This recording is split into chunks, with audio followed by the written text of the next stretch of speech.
All right, guys, we're back. We've got a great podcast today. We got Patrick Evans. Patrick Evans has completely changed what whips look like. It's pretty mind blowing.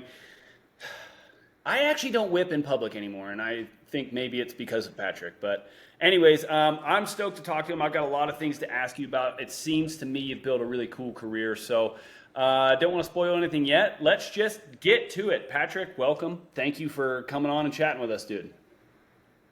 Thanks for having me, guys. Stoked to join.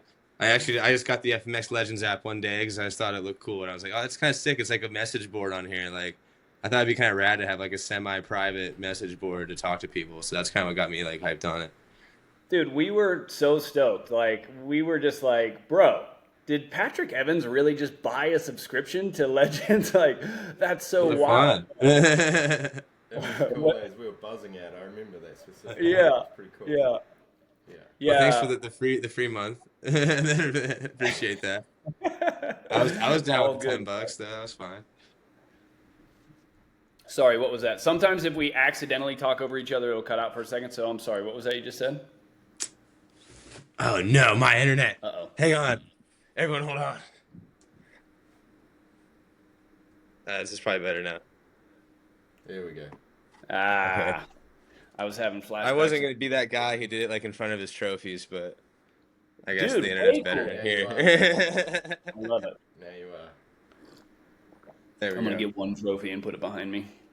But that was really cool. That was cool that you signed up, and we're stoked that you like the idea of it. And we truly feel like we have a lot to bring, and it's going to take us a couple minutes to get to exactly where we want to go. But the goal is, resurgence for freestyle motocross and like kind of making it cool and fun again. And honestly, that's one of the things I want to talk to you about because like when I watch your content, I see what you put on Instagram, I see you make vlogs, you do all kinds of stuff. Like it looks fun, and like I think about my career sometimes and like fun definitely wasn't in the equation, I don't think, when I was doing it. And I don't know, dude, you have a completely different style. It seems to me you have a completely different take on things. Like, how'd you get there? Like, tell me where that came from. I mean, the fun thing can definitely go away quick. Like even just like Hill Jam. Obviously, I was there 2 days ago. So yeah, this last Saturday was like the biggest event, for my year. Which you can definitely turn that into like not that fun, pretty easy. But I feel like the point of like doing freestyle motocross and freeride is like we wanted to have fun. Like we didn't want to be all serious at the track and stuff. So like the original like idea and the core value, if you want to use the word core, of like free riding was like we want to go have fun and do what we want and like not really have any cares or worries. So the freestyle thing with like shows and stuff can get stressful quick. Like I did the tour in Australia for a month and stuff, and that's like you're doing a job. But I mean, it's so like yes, it's a job, but like you're riding dirt bikes, dude, and like for me, it's like crazy because I just go do a fucking whip. Like I don't even like I don't got to go do like a flip, heart attack or anything. Like I flip, but like I don't do anything that crazy. So like I'm sitting there kind of watching like Adelberg get ready to do his gnarly front flip in the show, and I'm just like, yeah, well, all right, I'm gonna do my turn up now. I think it's time, So like, I mean, for me, it is really fun. Like as long as you kind of look at it like that. Like I mean, yeah, you can get negative on it sometimes, just because it's a lot of work and it's scary. Obviously, the risk thing kind of weighs a little heavy, I think, on all of us. Like we're very aware that we could die pretty much every day, or something gnarly could happen. So there's a really serious element to it, but at the end of the day, like we got into it because it's fun and like terra firma videos and steel roots look sick. So like that's my whole thing is I just want it to be like terra firma steel roots still. Like I grew up with those videos, so that to me is what everything that it should be. It should be the same music still. It should be all the same. Like that's kind of where I come from. Dude, there's so many things that I want to branch off and have my own conversation about with that. I want to start with one because you talked about the show aspect of it and how that can maybe rob some of the fun, maybe be a little stressful. I remember my days at most shows when it was Nitro, or sorry, it was Krusty back in the day, and then it went to Nitro after that. And at shows, I was always doing like my X Games tricks. And I always felt like you're mentioning Rob did there. Like I would be there and it was like, oh, I just learned double grab flips. And then the promoter wants him in the show. And I'm like, oh my gosh, like I've got to do them every night. It's not like anymore. You just go one time to X Games and do it in the year. And it was stressful. There was something about me that really enjoyed that kind of stress, though, like the overcoming it and the way it felt afterwards when I did a job well done. But like, yeah, dude, It's crazy. I think about it now, and I've been doing all my tricks for a long time, and I go to shows, and I can actually enjoy it. I can be like, "Oh, I want to Hmm. do one good for the crowd," but it doesn't like terrify me. And that's a lot more fun than when I go do shows and I see those guys, the Rob Adelbergs, that are like, "I have to do a front flip lazy boy right now," and they're like, they're I mean, for the record, he's pretty chill about it too. is he Like, really? yeah, he's not like a like. I just meant like I'm so glad I don't have to go do that, but he Yeah. acts like me. Like, but I think it's all a mindset, you know. Like at the end of the day, it doesn't matter to like you don't have to be all hyped up until yeah, you're kind of like in the semi there zone, you know, before. I think like, that's what I've come trying to do, like on contest day. Like, okay, I kind of know I got to get to that spot mentally, but like try to just wait till it's time for that, you know. Like I don't need to really be that worked up until it's literally I'm looking at the ramp for my last run, and even And then it's just you and the ramp. Like there's no one's gonna take your front wheel out. It's just you hitting the ramp again. So like there's really not much to stress about if you think about it like that, you know. Like it's the same thing we do every day. yeah, that's a really great way to look at it. Levi, what do you think about that? Yeah, 100%. Like, I think you touched on quite an important part about freestyle is it's just like you and your bike. You know, it's not like racing a bike or racing a car or anything. There's no other elements out there. It's like you just got to zone in and focus, and it's like just go out there and do it. And yeah, it's funny. Like, you're talking about fun and like the seriousness and losing the fun. It's like trying to juggle riding dirt bikes as a career. All you want to do is have fun, but like at some stage you got to put your big boy pants on and do the stuff that's not so fun to make it Hmm. you know. So I just remember looking back, like in my career, it's kind of like that. It's like I just want to do the fun stuff, but if I don't do the stuff that makes me money, I can't do the fun stuff, you know. So Yeah, it's just trying trying to to juggle enjoy it. both, you know, like Yeah, because I mean it's sick to go on tour in Australia and hit. You know, I don't like yeah, airbags and do it. You know, you're hitting a 75 over and over again. Like I like riding in the hills and stuff. Like hitting a ramp over and over and over again. It's not that cool, but it could be a lot worse. You know. yeah, definitely, man. Yeah. Yeah. Speaking of hitting a 75-foot gap over and over and over again, bro, I heard you put the next gens at like 78 or something like You that. Is must that? you must be in the FMX Legends ramp talk forum. Yeah, yeah. Yeah, man. Yeah, I Link Ogle. You know, I've actually never even met Larry Link Ogle before ever, and I've been riding militia for like the past like 5 years. I just know Lincoln, but I went to go redo the compound because got my next gen built and wanted a good spot, and we pushed it. I don't really know where it was at. Like probably it was probably around 72 or something. And then the first time I ever met Larry was like the end of the day, sun setting over the compound. It's all fresh. We just got it all built. I had McCall come out and redo it all with a big dozer and stuff. And like he kind of, I see him there, and he's like, "What's up, man, Larry?" I'm like, "Yeah, Patrick, nice to meet you." Likewise, and stuff like that. It's real sick, you know, just how you imagine. And then, but we walk over and like look over the compound, and he just goes like, "Probably push that thing back, huh?" Because like the landing's huge, and like the takeout, he's like, "So you pushing that thing back or what?" And I was just like, all right, that's the only thing Larry's really ever said to me, and I was like, that's pretty classic. Like that's exactly how I wanted it to go. They say don't meet your heroes, but that guy was classic. But so no, so Nice. me and Lincoln pretty much pushed it back. We wanted to kind of get to like 80, but I was like, it's not super gnarly, but it stopped. Like you're starting to G out a little bit. The ramp starts to not be that fun. 78 was fun, but you're going in fast. I think I'd Yeah, have to hit it in third on a two-stroke to get to 78 for Well, sure. dude, you know what? It's pretty much the only time I've seen Whacker not jump something, Really? especially like a ramp. Yeah, he didn't want a piece of that. Did he start? So did you guys just go straight from 72 to 78, or did you go like a couple steps back? I was with 72, 78, I think. Yeah, I don't know if you'd make it on a two-stroke in second, bro. I mean, I see don't. that? Yeah, I don't know either. It'd be tough. You'd be pinned Yeah. into You'd it. be launching it where you wouldn't be able to trick it for sure. Like It was, dude. that's why. Whibs were scary because there's so much time for it to like counter swing. If you bitched out, like if you go big, you're fine. But if you kind of do like a Yeah, pussy pull and like you start coming in, you're yeah. gonna die. Like it was scary. Nah, that's And gnarly. that's a When I dirt heard that, I landing. couldn't believe it. Yeah, dirt. I actually have never even hit a next gen to a dirt landing. Like I haven't had the opportunity to, so it's not like I went somewhere and there was one to a dirt and I didn't hit it. I've never been anywhere where there's been a dirt landing, but man, it just seems like you would need like the perfect dirt landing for it not to really be a hard landing and like scary as well. For sure. No matter what, it's kind of scary still because I got like the biggest landing in the world out there. That thing's huge. Like in person, it's gnarly. And then And it's like it's good. Like that's like a really dialed next gen landing. Yeah, it takes so much dirt to build good ones. I think the dudes in Europe have one that looks to dirt landing I've seen. That Yep. looks pretty sick too. That like Wanky rides at and stuff Yeah, they sometimes. like they cut that one running way down, huh? Oh yeah, I saw that too. That was going to the airbag though.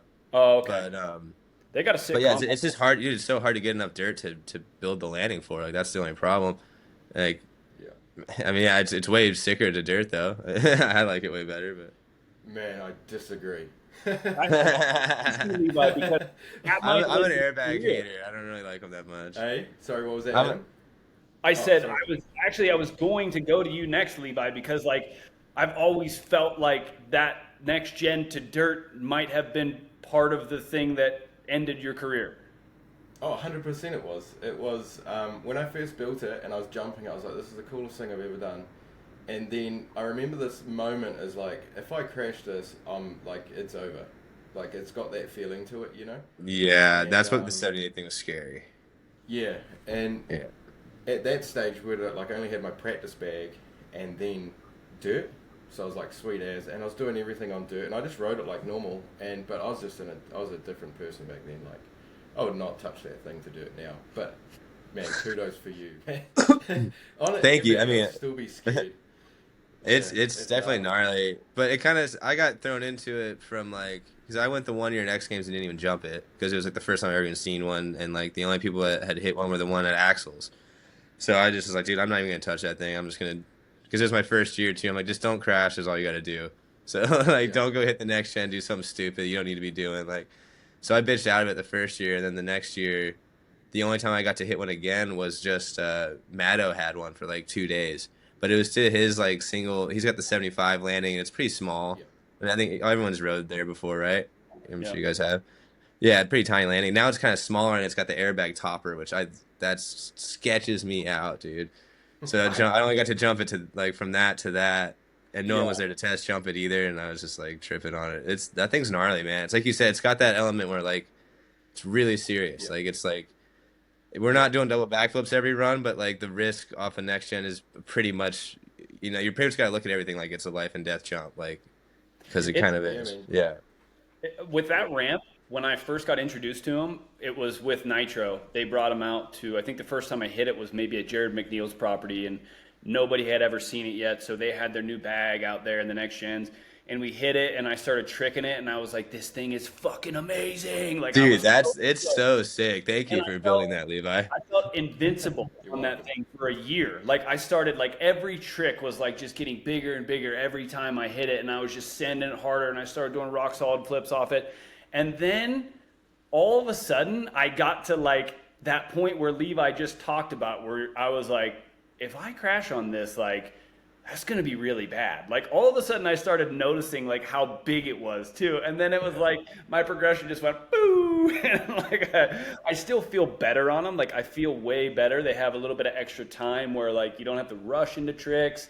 Everything feels light and good. But like, yeah, man, I went through that moment where I was like, I'm invincible on this ramp. And then I was like, whoa, no, you're not. Like, Always check yourself right when you start thinking that, for yeah, sure. yeah. But yeah, it was I think actually that's kind of why. nice to be at 78 feet because now 72 does feel a lot more mellow. So like I will say I'm Yeah, kind of glad I was going that big for a minute, but yeah, definitely time to like no need to be doing that every day. Yeah, yeah. yeah. Yeah. Scoot it back when Link Hoggle shows back up. Exactly. Larry never comes anyway. He's not gonna know. He's not gonna look at this pod. You think he's watching this podcast? No. No, no. Oh, too funny. Good stuff. Levi, I know you had some things that you wanted to ask Patrick about as well. You Yeah, jump in. man. All sorts. Like, for me, it's kind of like I've stepped away for so long, and I still had like my finger on the pulse with freestyle and whatnot. But I definitely was unaware of a lot of things over the years. And for me, it just seemed like you just turned up from nowhere. Like, I know you didn't. Like, it was you just constantly slogging away and doing your thing. And it's like I got a few questions, but like, what was it that kind of switched you over, like from because you were racing before you started freestyling, then you started filming it and doing all the rest of it. Like, what was that turn where you're just like, you know what, I just want to go free ride, go hit ramps, do whips, you know? Like, because I I don't feel know. like, It was sorry, kind of more like the only like, racing wasn't that interesting to me because I took an 8 year break from like basically got off. I was just getting on 85s when I stopped riding, and I was this full time filmer for like 8 years. So I didn't start riding again until I was like 17, 18. So it was just strictly just fun because I wasn't really that good. I kind of remembered how to ride. Like I knew that like I would get better, but it was like the muscle memory was totally gone. But I knew like what I needed to do, so it just took some time. It took like a good 4 years to start getting like pretty good again. And like, but you take an 8 year break, you're not gonna get good at racing again. Like, what am I gonna do to jump out from not from 85 class to go race pro? Like that seems kind of stupid, which is kind of what I ended up doing anyway. But you know, it's not gonna go that good, and I never took it that serious, and it's super expensive. So like, I was always having more fun, like just like there were like sand pits in North Carolina when I was living there, and you go ride for free and build jumps, and like I grew up watching like Stone Spray Sandwich was like the first like free ride stuff I really saw, and then the Great Ride Open on Fuel TV and stuff. So I always thought the free ride thing was just like the sickest. Like I had a track in my backyard, but I would always just like build little like lines on the side of the jumps and stuff, just because I thought it was cool to have like grass around the trail. And like that looks like Retchie Canyon kind of looks like California. There's like a little trail, like there's stuff like that. So I always thought like that was the sickest part, and whips obviously and everything. So it kind of was just like the easiest. It was just what I like wanted to do. I just wanted to go ride in the hills and stuff. So like, I still try to race a little bit. I still will every once in a while. I race You sometimes. went full time filmer for 8 years. Yeah, yeah. I had a Really? job in a car dealership filming. I worked at like a it was like McLaren. Now it's McLaren Charlotte or something. But it was like it was like a secondhand like Ferrari Lamborghini place and stuff. So I was like doing a bunch of video stuff for them, and then freelance Wow. moto stuff sometimes. But yeah, I didn't even have a bike for like 8 years. So it was Yeah, kind of like I definitely didn't think I'd be riding again. That's for sure. Glad I did that's though. pretty wild, eh? Did your like your filming background would have really kind of kickstart everything when you started riding again, like having that perspective on things? Yeah, well, like I moved out to California to film because I realized like I didn't want to be doing like the car dealership stuff. I just wanted to be back in action sports. I just didn't like the people like outside of action sports. They're weird. They just like money and going to clubs and stuff, and I just it's not for me. Like, so I was like, fuck that. I'm gonna go back to action sports at least and do that. So I moved to California, and then my buddy had a bike, started riding again. But it wasn't like I kind of got to the point where I was getting pretty good at riding, and I was still filming. And like I started getting tired of like I'd get jobs filming riders, and the riders are kind of bitching and moaning, like, and you're sitting there filming in the sun. Like I love filming, but like filming moto kind of sucks. Like running, I would way rather be just like a direct DP or something, and like I'll edit and all that stuff. But like running around with the camera filming sucks. So when you're like running around and some guy's doing what you're dreaming of, and he's bitching about it, you start getting kind of like And chip he's on the probably giving you shoulder. $50 because that's like the moto No, filming. I was. I mean, yeah. Well, you're definitely moto doesn't pay that good, but I mean, luckily I was getting pretty good gigs, so I didn't bid. You know, obviously I still did a good job. I didn't tell them this at the time, but it was just eating away at me as I'm doing these jobs. So like, I just got really tired of like filming other people ride. I was like, I just want to ride. Like, I'd rather do that, or I'd rather. It's so much more fun to work on a project that it's like all my stuff rather than like making a Yeah. sick edit for someone else. Like, I'd rather do everything the way I want it, and like for me it's a very big collective thing of like writing, making the video, and editing, coloring it, doing the audio. Like for me it's all one big art piece. Like that's like how I look at my shit. Dude, that's so cool. And that goes like you actually just stole a question I wanted to ask you because from watching you, it's like I mentioned earlier the media stuff, like your socials are always good, and then I always see that you're doing vlogs and stuff. And I wanted to like ask you where the ambition to do all that came from, and like you just said it all, but like how cool that you put it that way, like that this the writing and the filming and the creating the piece of content is like one big passion project. Like that's a super cool way to put it, dude.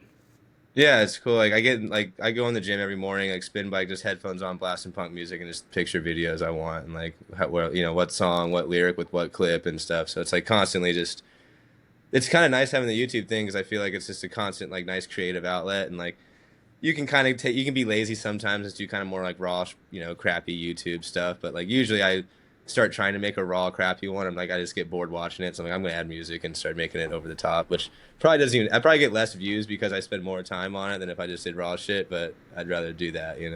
It's such a good idea too, and like one that I think a lot of guys have a really hard time capitalizing on or actually like taking that road. But I feel more and more lately like everything you put on social media, like Instagram, TikTok, all that shit is such a waste, dude. Because they're just doing this, they're just going, duh, Yeah. and they're out of it. But like, if you take the time to make good videos and develop an audience, like people actually watch YouTube. They watch YouTube like they watch TV, and they're gonna like Yeah. become fan. You could do the coolest fucking thing in the world. You could put it on Instagram, get 30 million views, and none of those people are gonna remember who you are or give a shit Yeah. about anything you've done or ever watch that video again. But like, I do think YouTube is the smart way to do it because of the audience building and like, man, you really have an opportunity to like give people a little slice of you rather than just being like, here's 3 seconds so you don't get bored, like it now. Yeah, and the I've been a lot less active on Instagram. Still like try to be good on it, but I definitely put a lot less like I don't really give a shit about getting the banger viral whip clip of the perfect angle and just it's just also the Instagram thing. It's so like, and I mean we all do it, but it's so like attention whore driven. Like you're posting the one best clip angle just so that you get the fucking likes and you know what I mean. Like which is cool, but like it's not. You don't really get much satisfaction from it. Where the YouTube thing, like if you actually put a little like for me, I enjoy the editing and the art kind of behind that, and to me, like I like putting the music with it, and for me, it's telling my own story. It probably means way more to me than it's going to mean to anyone else, but like I get something from that. So even if I make a YouTube video that gets 5,000 views or something, like I think it was probably I wouldn't put it out if I wasn't happy with it and it meant something to me or like you know. And then to your point, like I get way more fan interaction now about like, hey, we watch the YouTube. It's in the house all the time. My kids watch it whether they want to or not. Like, because usually they're most of my fans, like the hardcore ones, are like kind of more my age and like a little bit more like you know they're rockers kind of usually. So it's like they're always like telling the kid how sick I am, but then there's you know.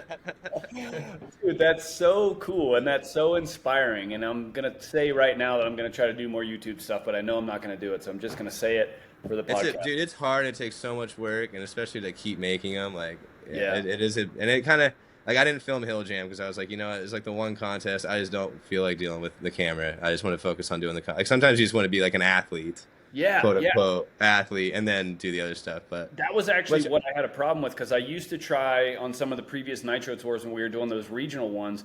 I tried to make sure I did one vlog every weekend.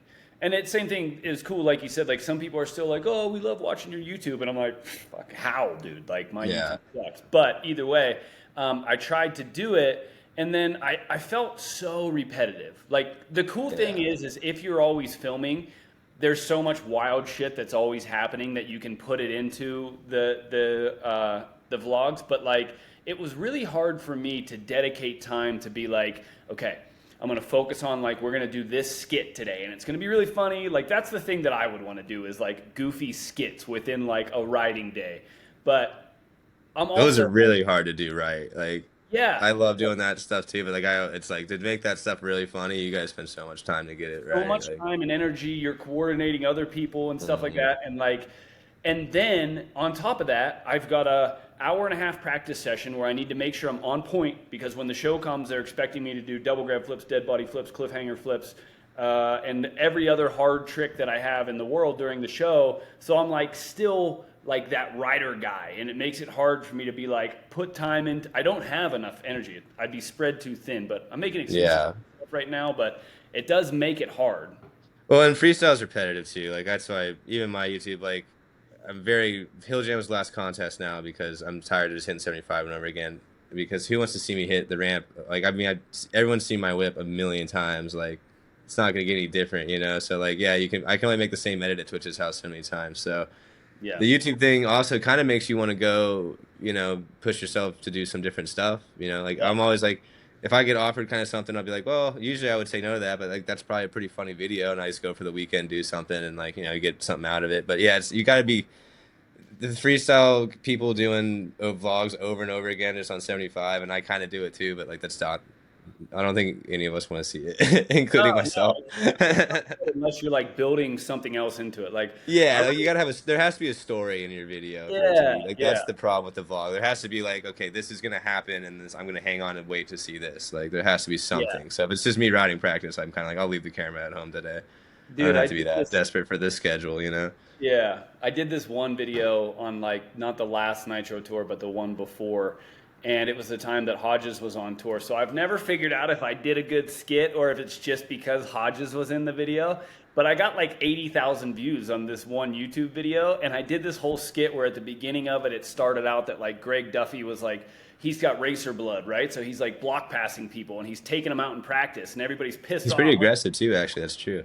Yeah, he is. He's fucking aggressive. That's where this all came from. Right? So I was like putting clips in there of him cleaning guys out at the racetrack and stuff. And then at the end of it, we had like this. We had an intervention. Like he walks into the locker room and everybody's like in a circle and we're all like upset and we break it down. But it was like all a goof, you know. And I got like 80,000 views on that, and I'm like, there's no way I did that right. That's got to be just. I mean, that sounds pretty funny to me. So. Once. But that's like what. But I know Duffy though, so like. Yeah. Maybe you had to know. That's the stuff I would want to do is just like goofy, silly, like not high production value by any means, just like creating those silly skits. I think that would be my personality if I ever decided to jump in and do it. But yeah, tell you what, the time thing's not that easy. Yeah, it's a lot of work. Also, it's hard to fit all that stuff in. No, you carry on. No, I talked enough. Yeah, no, I'm sitting back and I've like got no experience of anything you guys are talking about. Like, so I've never seen a leave by YouTube all video. this stuff before I had to get into that, so I'm like, oh shit, I just hibernate my workshop. But yeah, like people don't understand like how much time and effort goes into all of this stuff, while also like maintaining your like getting out there and riding as well. You know, like I take my hat off to you.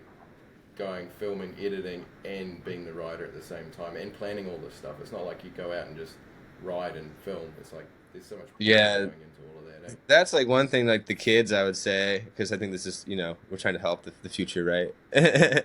Like you always kind of think like one day you're gonna get this sponsor, and then they're gonna put together this video for you, and you're gonna like, oh, if I just had that deal, like then I'll make that video, and like, no, you got to make it yourself. Like you got to call the people, like. No one's going to put it together for you. And even if you do have that sponsor, they're still going to say, okay, we'll write you a check, but you better find the director, this guy, have it set up and show us the call sheet, show us this. Like, so you got to go out and do it for sure. Like that's the one thing with adding the video element to it definitely makes it like more work. But luckily for me, I really do enjoy the video stuff. So it's kind of perfect for me. Yeah, definitely is. And I think anybody that's really not, even if they don't have the background and the skill to make the same type of videos that you're making, if somebody's not putting in the effort to like the available resources on the internet, like you're missing a big opportunity. So figure out whatever part of it is that you like doing and fucking do it the best you can, I think, because what better way to put yourself out there? It's never been easier, you know? Yeah. I mean, yeah. And even I ended up working with Ty Evans just like so randomly. And it was like, that was like my dream film guy to ever work with was Ty Evans. He made like We Are Blood and Yeah Right and all like these gnarly skateboard movies and stuff. And it was just from just like he actually randomly reached out to me but it was like, hey, I'm filming something today. Like, can you come? Like, hell yeah, because I don't know, this opportunity could be huge, So I was like, made it happen that day to go meet up with him for no money, obviously, and stuff. But like met him. Then next thing you know, we ended up working on a part the whole next year, and then we made band together for free for me. Basically, he was just doing it because we met that time, and it was sick. But you got to put yourself out there, and then the opportunities will come. But it's not going to get handed to you, that's for sure. Dude, it's pretty cool talking to you. It just seems like the passion that you have for like the things that you enjoy doing has just opened so many doors in your life, and I think that's really cool and inspiring. Like learning your story is pretty neat, man. And I don't know, just like you saying that, like your favorite filmer ever, like reached out to you to do a film project with you. That's yeah, it was wild. It was crazy. I was like, yeah, okay. He didn't know if I even knew who he was or anything, but I was like, yeah. You're like the guy, like, you're the dude. But you're like fangirling on the inside. You're like, oh yeah, for sure. Yeah, man, I know who you are a little bit. See, I tell people straight up if I'm a big fan. I always just I get it out of the way. I don't pretend. You're real, right? Yeah. Hey, I want to ask you, when you do these vlogs, I don't know what your like recording situation is like. Do you self-record everything? Yeah, I got just like this basic. I mean, if I would like to start doing like a series with like 2 filmers and a fucking dude with a boom, and like really start constructing like actual little like. Not like reality, like I don't know, something still not corny, but like with a little bit more of an element of, I don't know, something.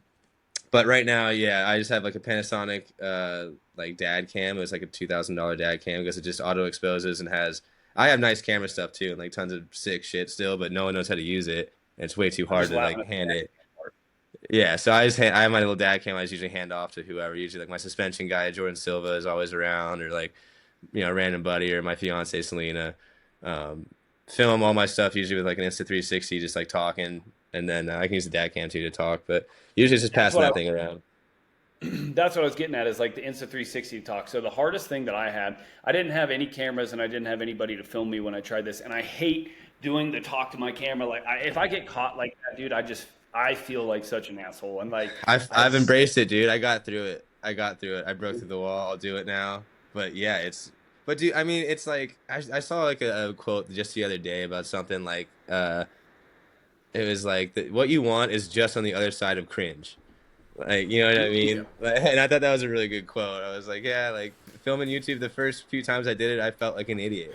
And I still kind of feel like an idiot, but like I know people dig it and like, it actually means something to people. So like y'all look stupid if other people are fucking into it. Like, oh yeah, you feel dumb, but it's just your own stupid ego. Like, oh yeah, you're holding a camera doing a vlog. Everyone in the world does it now, like whatever. yeah. But yes, it does feel pretty stupid.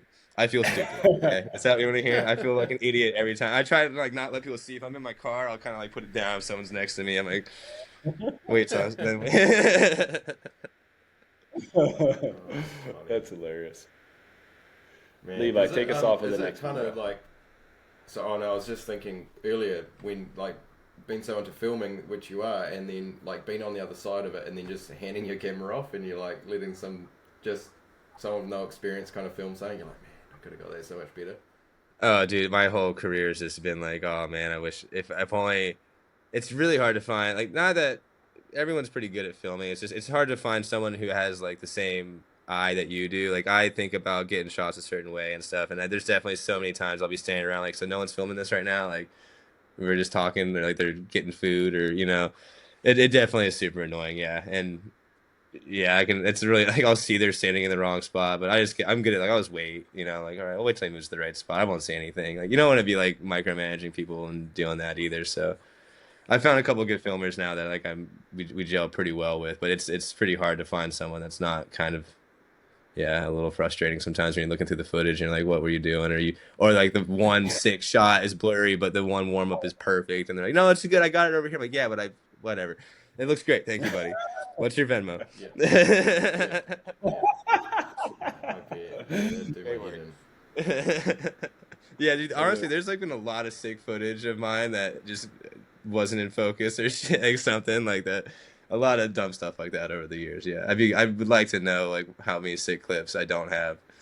Definitely. There's nothing worse than doing like the coolest stuff you ever have and it got missed. You're like, oh, that was nearly worthless. It's happened a lot because also I'm not the type of guy to go tell people that I'm gonna do something. Yeah. So like most of my shit's not really on camera usually. Like I'm not gonna go say get your phone out. Yeah. Yeah. I know that feeling. Yeah. All right, I got another one here. So, Hit me with it. you got like a really unique style. Aside from just having like these complete game-changing massive whips, like you've got a unique style, and it seems like you've connected to a couple types of tricks that you like, and that's what you've done. Like you haven't boxed yourself in by any means into this like world of what freestyle motocross told everybody is cool. Like I feel like me and Levi probably were subject to that, where when we came up and we were riding contests, it was like, well, these are the tricks that are important, so we're all going to get really good at these ones. When I watch you ride, it's like you've taken like cans and like knacks and then like backflip cans and you've done like all these a little different, and I think it's cool and I think it looks cool. Like back in the day, if you'd have took all those tricks and you would have took them to an X Fighters run, they would have been like, well, you don't have enough diversity, Yeah, so your run hell sucks. probably wouldn't have gone very well. I think like what you have now is like I think we need if we're ever going to do contests again, I think we need a new style of judging, and I think that like stuff like what you're doing is super cool. Like if I imagine you doing a X amount of trick run, I imagine just being like at the end of it like that was wild and that was Patrick, like Yeah, that'd be cool. That'd be sick. I mean, yeah, I heard there was talk of maybe even possibly an X Fighters coming back, and when I heard that, I was like, all right, I would add like one or two you'd see a couple different moves from me probably, but oh yeah, overall, I never really liked being I don't really like hands and like being I don't like being over the bike with both my hands on it. Like anything Superman-y, I just don't like. It feels like an ab workout to me more. It doesn't really, Yeah. it's not like super fun. Like I don't enjoy it that much. So, but it was Yeah. cool because I've always been in the free ride category, so I've never felt any pressure to go learn all those tricks. Like you guys were freestyle and you're doing those contests where it's like you need those tricks to go do it. So like I've never really had the pressure to do that. So it kind of worked out more just doing this stuff. I thought I got bored and started trying. I'm like, all right, I like doing this. I like doing this. I don't really like doing that. And people are always like, why don't you try this trick? I'm like, because I don't want to.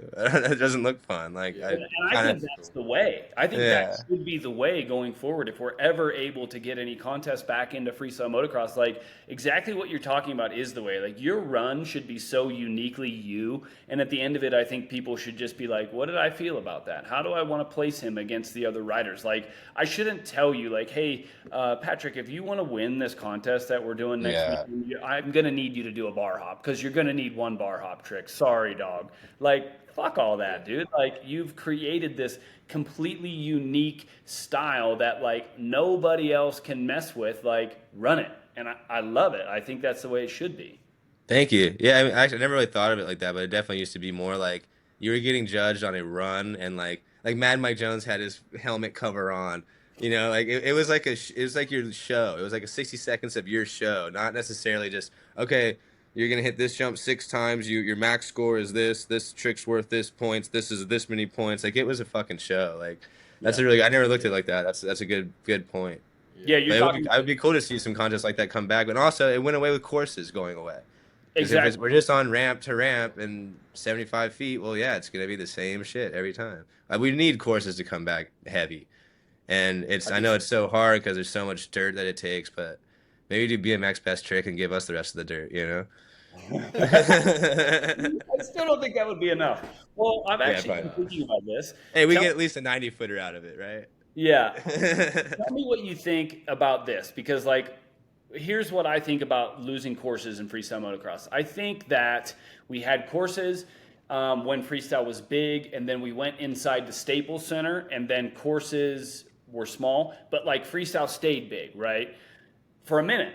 And then all of a sudden, people had seen enough circle courses. Because, like, in my opinion, circle courses could work when it was like rare. Because you'd have the big Glen Helen course this weekend where it's like, it's kind of survival mode out there and you have to do these different runs. So then when these little figure eight courses came up, it was like, oh, dude, everybody's going to be able to throw down this weekend. We don't get to see that often. But then they just kept doing that again and again and again and again and again. And I think it just got boring as fuck. Like, Well, you know what? I even remember from like the first kind of circle courses that and I'm a little younger. Like I kind of can't. Like I remember my first real year paying attention to freestyle was like '03 probably. Like that's had Nitro movies and stuff. So like my first remembering like of a small course was X Fighters, like Madrid, where you're just going in and out. But one of the biggest things I remember from that was when Travis was trying to jump up the landing and stuff. Like he was trying to do stuff that was just a little different. Like that's what I remember from that event really. Like even though it was a circle, I remember the one thing that wasn't using that. Like that was sick, you know? yeah. And I also remember Mad Mike seat bounce flipping, but that's a different story. Oh, wow. I just had a flashback to that thing. Barrel rolled too. I don't know if you remember the seat bounce Oh, barrel I've seen roll. it. Hell yeah, Yeah, when he I just remember goes off the watching that. side. Yeah, dude. Far out. Gnarly. I'm Yeah, convinced it he was, never did that anywhere else. I'm convinced that was like his like I got to do something if they want to stay here. Dude, I've never met that guy. He's like he kind of is like I don't know if they're actually family, but I think he's almost related to Durham, Darren, who I'm super tight with. Yeah. And we filmed a video at Steel City, and his house is actually right Yep. behind Steel City still. So like, but I've never actually talked to him. But I did a 125 Dream Race, and I crashed in the first turn, so I'm coming through the pack, and I just took this dude out because I was going around the outside, and he kind of drifted up, but I was going so much faster. I just like hit him, and he went down. I flew over the berm, and I looked back, and just like gave him a thumbs up sarcastically, like good work, and he looked kind of pissed. And then I found out later in the pits that it was Mad Mike, and he was looking for me. And I don't know if someone was like just messing with me. It actually was Mad Mike. I later found out. I'm like, oh my god, I need to get out of here, dude. Yeah. But anyway, go on. Sorry, sidetrack story of Mad Mike Jones. Dude, yeah. What? Yeah, I used to actually ride at that track that he had next to Steel City when I was a kid on 80s. He used to like train me. Like he was like the first Really? guy. trained me like racing stuff when I was 10 years old, and then he actually helped me get started in freestyle. But that's funny. Like Darren Durham, yeah, his dad used to do my suspension. He did PR2 suspension on the freestyle bike when I first started riding freestyle, and then yeah, they're good people. But Yeah, they got good suspension too. Good outdoor stuff for sure. you still run that? No, I run Silva spec, Jordan Silva. He's just right down the street, stiff as hell. My bike doesn't move. It's pretty. I think I'm easy to work with. Okay, Just so make it really stiff. Yeah, as hard as you can. Yeah, it sucks, man. It's like brutal to ride around. Like Yeah. hill jam just now, Has like to be. they did like a scrub contest and like just the little bumps between the two jumps I had to hit, and I just had it freshened up for the contest, so it was like extra brutal. I'm sore as hell, and I think it was just from riding on a track for like 4 laps. yeah. Yeah. Uh, Yeah. I want to go back to what I was saying about the contest thing. Like, so I definitely watched like the rise and fall of courses, and I do think that going to these straight figure eight courses only, and just the type of riding that was like implanted into all of our head, like what we were doing. We were obviously part of it too, because none of us had any creativity anymore. But it didn't help that. Yeah, but it got pushed out of you. It gets oppressed out of you. You gotta. A little bit. It Yeah. goes both ways, I think. You know, like the riding kind of adapts to what we're doing, and then the courses adapt to what we're doing as well a little bit. But like, I will say one thing: when we did go from like riding the big stuff all the time to the indoor stuff, and then some indoor courses were okay, like they weren't terrible. Like, but for me, like as a rider, I just remember the how relaxing it was having the certainty that the comp was going ahead, and there was no wind, there was no rain. Like I just, man, it was just the coolest thing ever. And yeah, so like I definitely do love, like I love watching like a bigger course and more creativity, but like there is some element to that inside stuff that was just so epic as a rider. It Yeah. was Well, I mean, boring at it's times, hard, dude. but It's hardcore outside, like those Dew Tour Yeah. courses and stuff. But that's why it was kind of cool back in the day. You had like Dew Tour and X Games, so like, yeah, the shit was hardcore, but you only had like 4 or 5 Dew Tour rounds. I maybe even over on that, Adam. You probably know, and then like It X was Games. 5 at first, and then it went down to 3. So it's like, okay, we got to do this shit 6 times a year, balls to the wall. Like it's kind of that'd be cool. I'm down with hitting a gnarly course if it's only like 3 times a year or something, Yeah. Yeah, but there's also But the element of the promoter side, like, I think that plays into it a lot, like, why we see things fall off is there's so much risk involved. Like, it's not like a promoter can hold a concert and it's probably going ahead, rain or shine, or windy, but, like, you hold a dirt bike competition, it's like, it needs to be absolutely nearly perfect for it to go ahead, so there's probably that element of it as well, but, yeah. I mean, there's so many reasons why it doesn't make sense to build the courses. It's just we just wish that we could. I totally get why Definitely. we don't have them, Yeah. but yeah. Yeah, Well, yeah, here's yeah. what I was getting to finally about this whole thing, and it took me forever to get there. But like, I know it's not ideal right now, but I guess my thought is like anything to refire up the excitement and the passion. And I just wondered, like, what if we community got 8 airbags together and all kinds of different ramps, right? We go find somebody that's still got an old free ride laying around. We prop that thing up and set it at 90 foot. We've got a typical comp ramp. We've got a super kicker. Maybe some of them could be angled a little bit. But like you take like 8 of these landings and we make like a really flowy course out of airbags, which sucks, I know. But at least like, maybe there's a way that you could, on a very slim budget, because I don't think anybody is going to get off their wallet ever to risk building a good course until freestyle like has a good fan base again. So if you can at least like make a flowy course, make some new rules like, hey, you're not allowed to stop in the fucking corner and adjust your flip levers and your stabilizer for 30 No seconds. checking your list. Yeah, Asshole. no checking your list. Keep going. And I just wonder, like, what are your thoughts on like trying something like that, just in the hopes of like maybe creating a contest series again, getting some results on the board, putting some money back into the sport and some interest? Do you think that's possible? Do you think that's not possible? I mean, I'm with you that is anything. I'm down with anything to try to help and do anything. So I hate airbags personally. Like I just don't like them at all. But if someone said, "Hey, we're doing a course, it's actually gonna have different stuff on it," I'd laugh first and then I'd say, "Okay, I'll go." Man, that's I funny. mean, I do just wonder if the the fan factor of not landing on dirt and just seeing that bounce castle, man. Like there's got to be something psychological. It's just that's the only thing I wonder. I wonder if the fans can really ever fully like. I think that's what kind of misses that like really breaking through the like gnarly level. But I don't know. I'm Maybe. spitballing too. Also, if I think about airbag landings and how they've been situated the entire time we've used them, like airbag landings have given us the reason to just go, okay, here's one landing, do a freestyle show. And like, I know you can do whatever you can do with that as far as like a show situation is concerned, but that's pretty fucking boring too, dude. Like, I can't think of too many like one jump ramp to dirt shows that I've done where it was like wild and it was really good. Like, I don't know. I think part of it is just like, here's one jump. Watch me jump one jump over and over Yeah, I again. mean, you really hit it on the head with that thing earlier. Like that the vibe before with freestyle was like it was like a full little like personal run, and you're doing different stuff. So it just kind of sucks without having hips and jumps. Like it got it's like free ride court. It's like it needs to be free riding. It needs to be Beaumont, like finding cool ass hips and different types of jumps and cliffs and side like Metzger jumping off the side to nothing on accident. Still cool, you Yeah. know.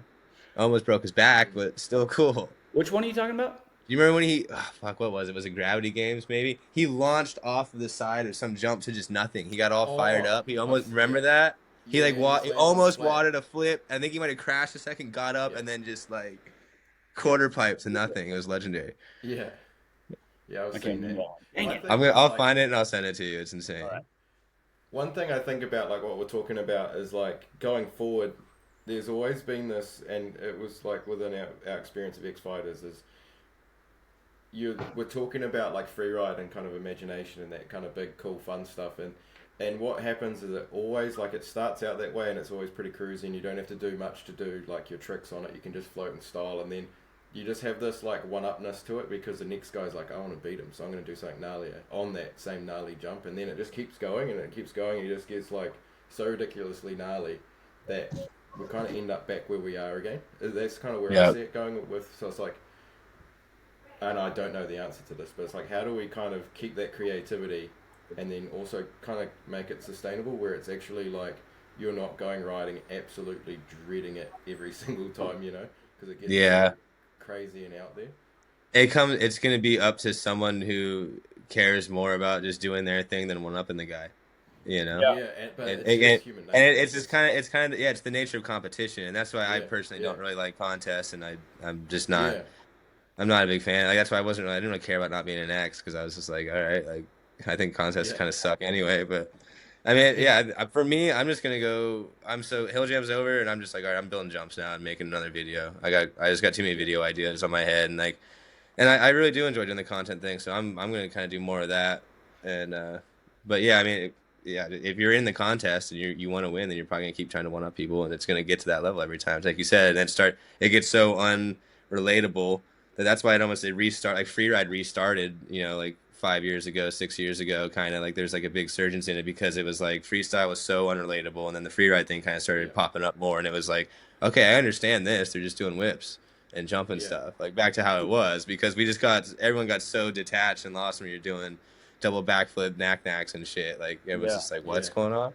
That's so funny And that you say that about it being unrelatable and that being part of it. Because like I've thought about this whole thing of say we could build courses and bring contests back. Like part of the thing in my head is like no established riders get to ride this. Like nobody. Me, I don't get to ride it. Like all the guys that have been out there chasing contests and can already do all the tricks. Like sorry, your day is past. Like Well, let's make a gnarly course that just really weeds it out. It's kind of how it was back in the day. I mean, you look back at those courses back in the day, they weren't really that gnarly. Like, I remember going to 03 X Games, and I was like right on the bubble of I was hoping to get invited, but I didn't. And then I remember getting there and being like, fuck, I'm kind of glad I didn't get invited. This is I was gonna gnarly. say 03 was pretty gnarly. That's when the first one was like, it looked like a 90 like ramp. I don't know if it was 75, but and then the What, dirt to dirt after was huge, and there's no deck. They yep. were they were not big on safety decks back then. They were saving No. dirt. No, but like if you after we rode courses for 5, 10 years, it was like you look at that one and you're like, drop in 75 to 90. That's completely typical. And then we got a propped up 90 old free ride to a regular landing Yeah, I normal. guess you break it down. It's pretty simple, huh? Yes, but like point being is maybe those courses weren't really that gnarly, but they seemed gnarly back in the day. But I think that's kind of the same deal. It's what you got to do. You got to make like a little. You got to make it a little gnarly. It's got to be a They little looked hard. gnarly because they didn't have safety decks, and the landings weren't that big. Like, and it looked gnarly, and that's part of what makes it exciting for sure. Yeah. But I mean, even like Home Depot Center, like Levi. I remember one of the first times I saw Levi. Um, I think it was like the year that Pastrana did a double flip still, right? But I just remember That like was at Levi was Coliseum, I doing think. Yeah. That's Coliseum, yeah, and it was awesome. like the Yeah, yeah, big 2010. tabletop kind of in the center, big wall ride.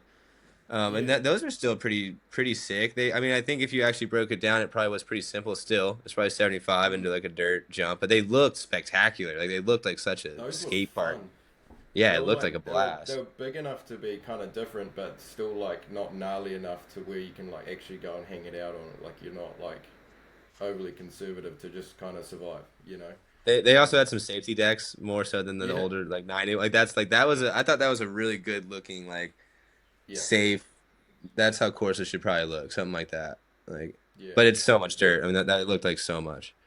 there was like a really good run there. I mean, it was kind of when I first came on the scene, from like '09 to like maybe 2012ish, or maybe a bit later when the courses were kind of that size. It definitely at X Fighters anyway.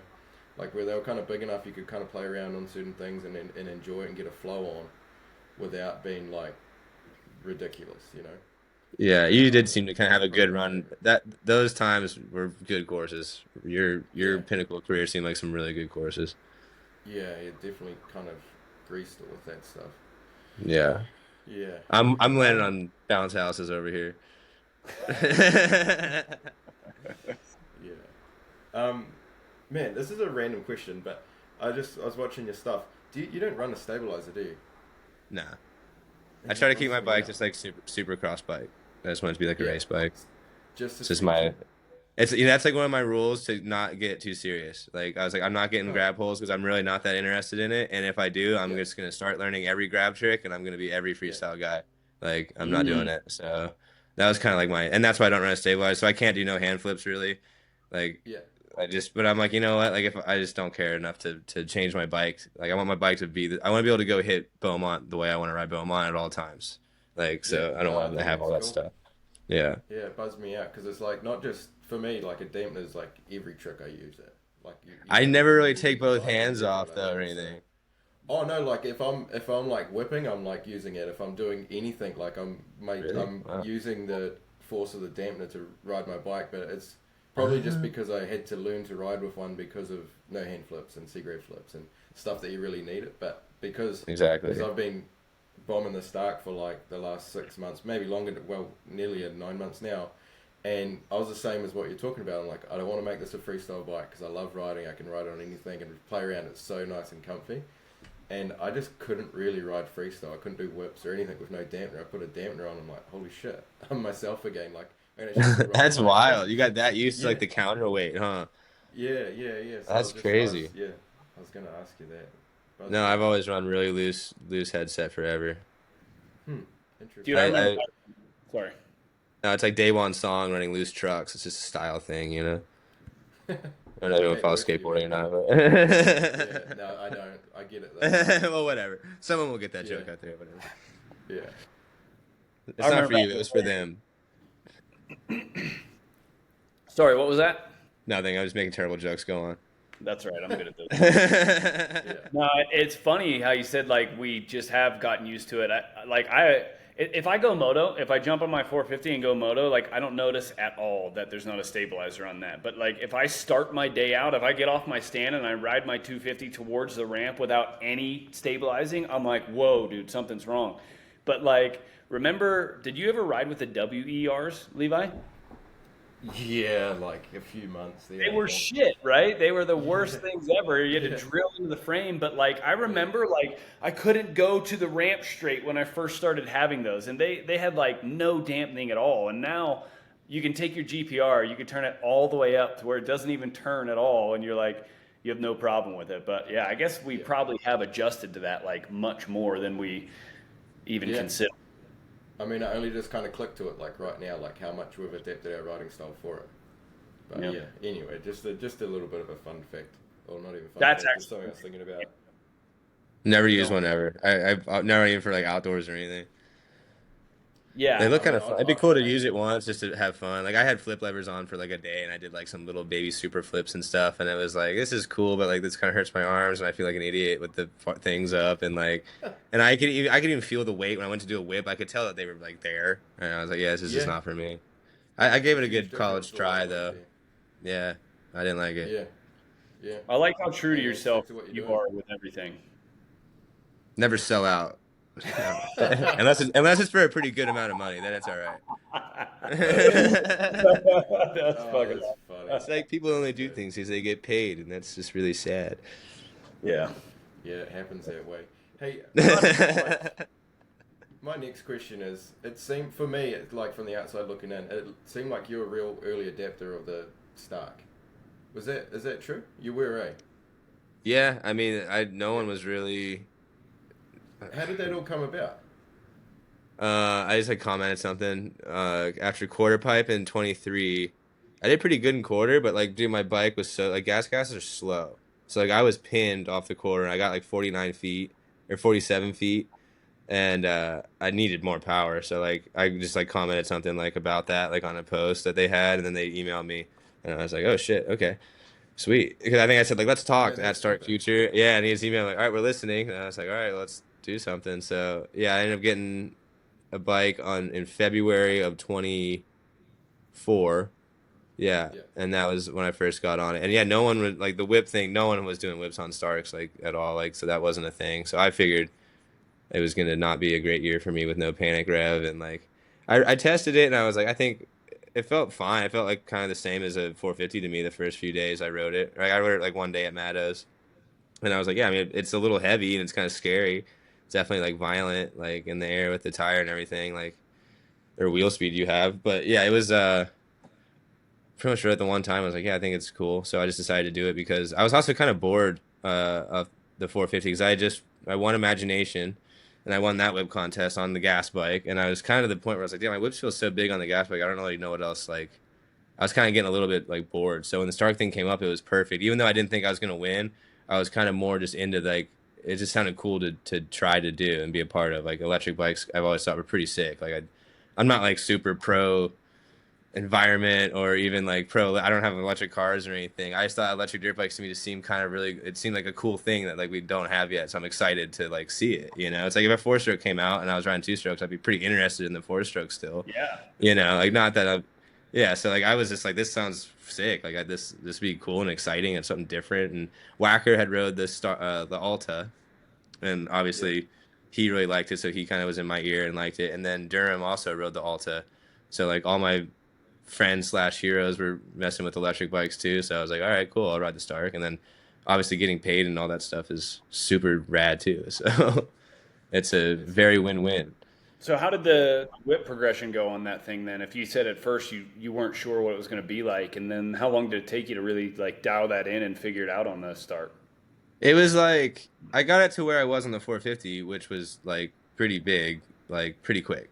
And I was just getting it really consistent. So I was just getting consistent, like the same ones I do on my 450. I was just getting it just over and over again. And that's like so, but people weren't really calling it a cheater bike then, because I hadn't really like unlocked the next level yet. But I was definitely getting it like dialed to the way I was on the other bike.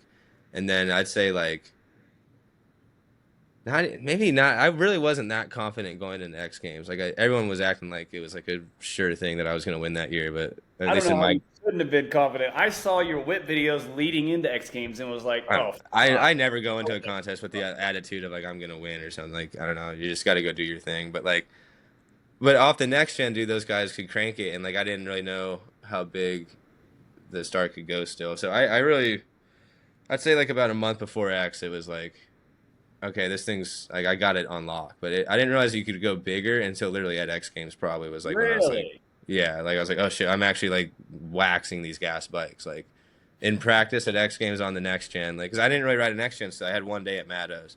I did Yeah. one huge whip, and I was like, okay, like I'm ready, but I'm not gonna blow it out. And then when I got to X Games on the good setup, I was just kind of like knocking out a few like heavy ones, like in a row because all the dudes were watching in my contest. Yeah. I like riding first, everyone always tries to like act too cool for practice. I'm like, I'm gonna get up first, jump it before you, and like kill it, Yeah, and then man. be out of here, you know.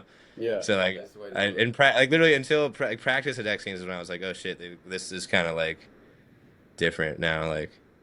Or like, well, actually, not. Yeah, practice. Yeah, I did like one massive one where I kind of got like really barrel rolled, and I was like, "Oh shit! Like this is serious." People don't understand how much, like, it's kind of funny, like, you hear people say, like, oh, you can't win practice, or you win practice, whatever, I can't remember the saying, but, like, towards the end of my career, it became so important to me to go and beat everyone in practice, in the sense of, like, just throw down so much that they're like, oh, fuck, you know, like, alright, we'll go for second place. That was, like, always my goal. Yeah. It sounds like what you're kind of doing is, like, go out there first and show your shit and Yeah. beat them mentally. It's honestly one of the most important things, I think. Yeah, hill jams, dude. Funny that we bring this up. I'm really not. I don't like playing mental games. I just try to keep it like as just fun free ride as we can. Yeah. Even though, yeah, I'm serious. I get competitive too and everything. So, but I try really hard not to like. But at hill jam, I get there and I did kind of one cool guy thing which I'd never really done before. But I booked my flight to come in like I was gonna get the last hour of practice. And for me, like I said, I'm always just first gear. I like to be there in the mornings, everything, you know. But I was like, whatever. Like Hill Jam usually runs late anyway because we're on Josh Hill's time. So I get there like an hour left of practice, and it hasn't even started yet. So everyone's been sitting there in their gear all day, staring at the jump and everything. I just come in all fresh. I'm like, oh, what's going on? Like, oh yeah, practice hasn't even started yet. I'm like, all right, cool. So then I gear up to go out for practice, and I try to be first, like do just a couple jumps, maybe just knock out a couple big whips, let everyone, because everyone gets there right. I like to pretty much warm up before everyone gets there. The crowd's there, do my big shit, and then I go be done. And my bike kind of like shut off on the way out there. I had a bike problem, but I knew I was chasing this bike problem all week, and we thought we had it fixed. So like I was kind of aware of it, but we thought we had it handled. So I ended up having this big bike problem. We had to swap over to like a whole new frame. So I just missed all the practice, and I was just watching, and everyone just thought I was cool guy in practice and like not going out. So I just let everyone like kind of believe that. I was like, yeah, whatever, man, I don't care. And then yeah, and then the next day I did the pro practice for the race, and like as soon as that practice was over, I had Justin Hill like just stop everyone. I just hit the ramp a few times without anyone around, and like I just did like 3 straight jumps, 1 whip. I was like, all right, once you hit the ramp, like once you got the speed for the ramp, like that's, you know, it's like pulling for a backflip, the same for a whip. Like it's just the trick you're doing, you know. But yeah, I was like, this is the first time where I kind of like, and in the warm ups before the contest, all I did was like 3 warm ups, just straight jumps, just straight jump. Like it was the first time I was like kind of confident enough to not feel like I needed to go like win in practice, or just like feeling like not doing it was maybe more of a mind fuck kind of to them. Yeah. Funny. That's another thing I said. You actually just said at the end, like when I was watching your videos, I was like, holy shit, he's gonna seat bounce flip, but you just go for a whip. Like you literally, when you're coming up, you're like ripping off the back of that thing like you want to flip it. Yeah, I try to pull feel like like yeah. That's Yeah, like I try to pull more like hard. I pull way harder for like a seat bounce than for like flipping. Because flipping, you just go with the ramp, you know, like yeah, the seat bounce. Yeah, I did, but that's kind of like I try to just straight back is kind of my thing. It's like that's gnarly. the thought. Yeah, That's because the terrifying. more your front end goes up, you know, the more you're under it, the more control you have. It's when you're starting to carve and lean and stuff that you're losing that like leverage. Yeah, You know. yeah, interesting. Yeah, That's I if I just go to find do that whip out. and the front end like gets up more than oh dude, it's straight panic right away. Shut it down. We're not It's a whipping. scary feeling to get used to at first, for sure, especially on the Yeah. start, because like that thing's got some torque and it rips up there. Yeah. Turn-ups were scary to get used to. They still kind of are. 'Cause, like, Really. when I do a turn-up, I try to be pinned just all the way like up, and it's kind of scary. Yeah, Things they're aggressive. pretty wild. Did you ever run the handbrake on it? Have you tried it? I have. I'm not a giant fan of it. It's just a little too. No, I don't really have an issue with it. It just starts to not feel as much like a dirt bike. It starts to feel like something else. Yeah. Starts to feel more like a mountain bike, and I'll ride electric, but I still like dirt bikes. Like I need it to feel like a dirt bike, you know. Yeah. Do you run the brake, Yeah. Levi? I run Yeah, foot brake. yeah, Oh no. yeah. Yeah, no, I run handbrake. Like that's one of my favorite parts about the bike. Like I could see I liking ride- it. There's a lot of reasons to like Yeah. it. Yeah, I rode tons of mountain bike, bit of BMX back in the day. I mean, BMX only got one on the bars anyway, but just so comfy there. I always felt weird about foot controls on dirt bikes, but so like there's one of the things when I jumped on it, I'm like, oh my gosh, this is magical, so much control. But yeah, It's cool 'cause you don't have to move your feet ever either. Like on a track, it's Yeah. kind of crazy. It feels more like you're riding like a street bike. because you're just like moving your upper body, like your legs are just in, so it's like almost like you're on like a crotch rocket, just leaning around. Like it's different. It's cool though. I did like it. I'm too used to foot brake. I want to keep it like that. Dude, me too. I rode a KTM e-bike in Europe one time that had the handbrake, and I had to end up just like full handing my left side grip and like not using any back brake. I front brake only because like sure I've rode mountain bikes, but for whatever reason I was on a dirt bike and I couldn't think through the like this is my front, this is my back. So I just had to abandon the back completely and only use front brake. That's ballsy. I was getting arm pump from it. I wasn't going that fast, Patrick. I was at Zink's place when I think I tried it. And he had it was like Sean Palmer's old outdoor track right next to his house. It was like this pretty gnarly downhill that like kind of replicated Mammoth. And I went looking for the foot brake the one time, and you're like, oh fuck, and you remember to grab on. But yeah, I just kind of got some arm pump from it on a track because I like to like I try not to use my arms much when I'm riding. Like so, like for me to have a handbrake would kind of fuck up my like how I ride, sort of. Fair enough. Yeah.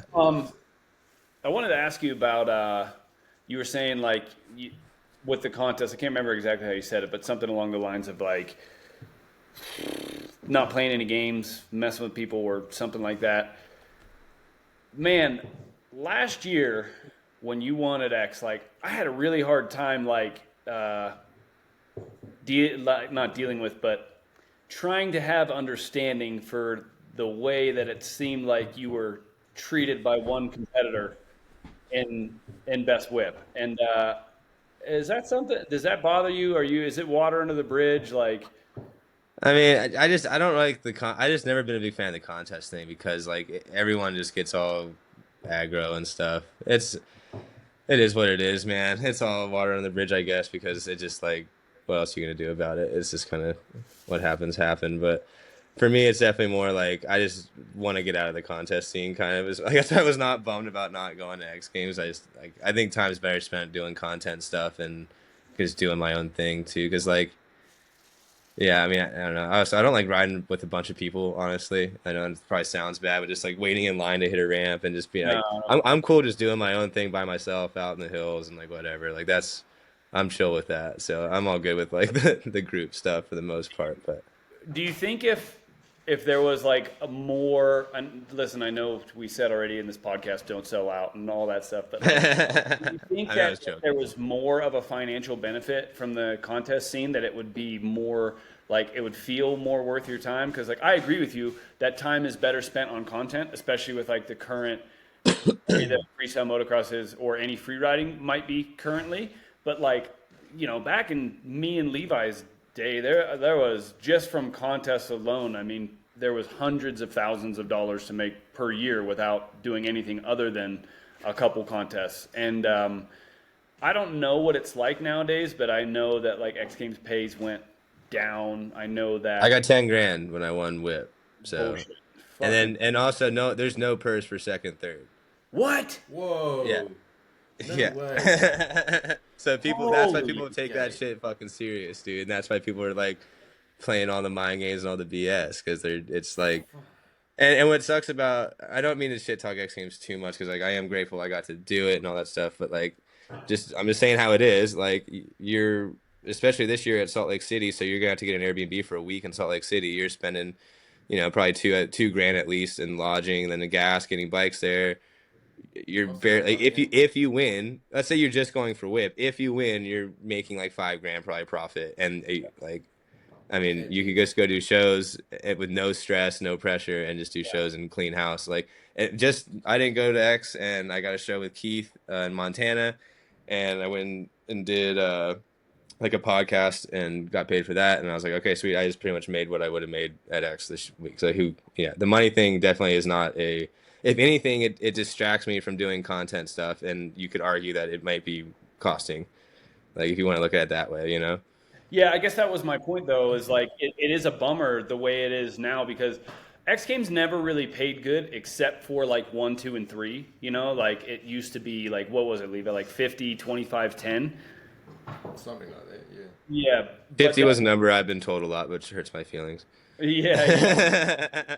But if you got 8th place, like you made $1,000. And it was always the same as far as like all, you know, your week is on you, everything's on you. But there used to be so many more sponsors I that think were you get like, 1,000 for being in whip. Sorry, I don't want to any false information. I think there's 1,000 to be there, but there's no per second, third. yeah, okay. But go on. Yeah, sorry.